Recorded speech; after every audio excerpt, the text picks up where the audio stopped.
تکلیف ہوتی ہے. اور شاید میں یہ بات کھلے عام کہتی ہوں کہ جو نقصان نہیں اٹھا سکتا اسے کبھی فائدہ نہیں ہوتا. ہم نے بڑے برسوں سے، پچھلے بہت سالوں سے یہ ثابت کرنے کی کوشش کی ہے کہ ایک کاغذ کا ٹکڑا جسے آپ ڈگری کہتے ہیں وہ زیادہ اہم ہوتا ہے. اور اس کے لیے ہم نے نصاب تعلیم کو بھی، آپ دیکھیں نا، اگر مجھے انگریزی کا لفظ بولنے کی اجازت دیں، ملٹیپل چوائسز، کوئز، یہ ہم طوطے تو نہیں پڑھاتے نا، ہم حساس ذہین انسانوں کو پڑھاتے ہیں اور ان کے حس اور ان کی ذہن سے کام نہیں لیتے. اس کی بنیادی وجہ یہ ہے کہ جب میری نسل جو تقریباً قبل از مسیح سے ہے وہ پڑھتی تھی تو تعلیم کے ساتھ ایک بڑا ضروری لفظ جڑا ہوا تھا، وہ تربیت تھا. اب ہم نے تعلیم کے ساتھ تربیت کو شامل نہیں کیا ہے. کہیں آپ یہ دو لفظ لکھا نہیں دیکھتے. پھر ایک اور کمال کیا ہمارے ہاں جنرل ضیاء الحق صاحب نے، جنہیں میں اپنا محبوب بھی کہتی ہوں، کہ انہوں نے ہم سے مکالمہ چھین لیا. سوال کرنے کی اجازت نہیں رہی. تو جو معاشرہ سوال کرنا بھول جاتا ہے وہ جواب کیسے ڈھونڈے گا؟ اور ڈگری ہمارے ہاتھ میں دی گئی کہ ہم ایک اچھا روزگار تلاش کرتے.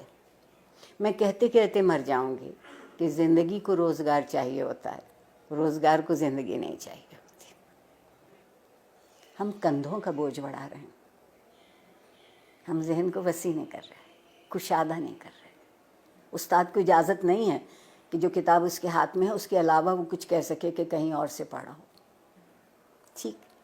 پھر جو آپ کے یہاں مذہب کی دخل در اندازی ہوئی، زندگی کے سارے خواب 70 حوروں سے منسوب ہو گئے. 70 حوروں سے منسوب ہو گئے. آپ کہتی ہیں کہ جستجو کی ضرورت ہے، آپ کے وزیر اعظم کہتے ہیں کہ سکون تو قبر میں ملے گا.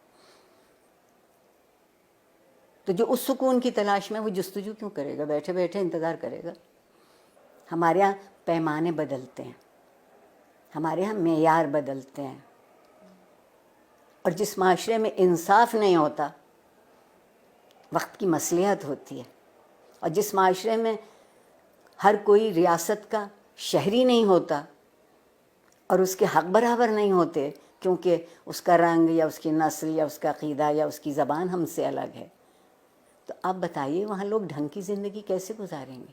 اور سوشل میڈیا اگر آپ مجھ سے پوچھیں تو بندر کے ہاتھ ادرک آئی ہے. جس کو یہ معلوم نہیں کہ اسی کو کتنا مثبت طریقے سے، اسی سے تربیت ہو سکتی ہے، اسی ٹول کو استعمال کیا جا سکتا ہے، اسی آلے کو ان کی طالب علموں کی بہتری کے لیے. مگر اس کی بجائے آپ وہاں دیکھیے تو کیا ہو رہا ہے. جب میں پل بڑھ رہی تھی اس زمانے میں ڈائری لکھنے کا رواج تھا، اور ڈائری اس قدر خفیہ چیز ہوتی تھی کہ جتنے اب نیب بینک اکاؤنٹ بھی نہیں تلاش کر سکتی.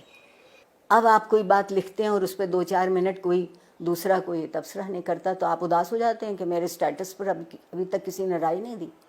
آگے بڑھنے کا اگر طریقہ ہوگا تو وہ یہ ہوگا کہ کچھ دنوں ہم سب گردن جھکا کے آئینہ دیکھنے لگے. گردن جھکا کے آئینہ دیکھیں گے تو ہماری سمجھ میں اپنا آپ آئے گا. میں اگر اپنے آپ کو پہچان لوں، مجھے معلوم ہو جائے کہ یہ میرے مثبت صورتحال ہے، یہ منفی ہے، آئیے مثبت کو بڑھا لیتے ہیں، منفی کو چھوڑ دیتے ہیں.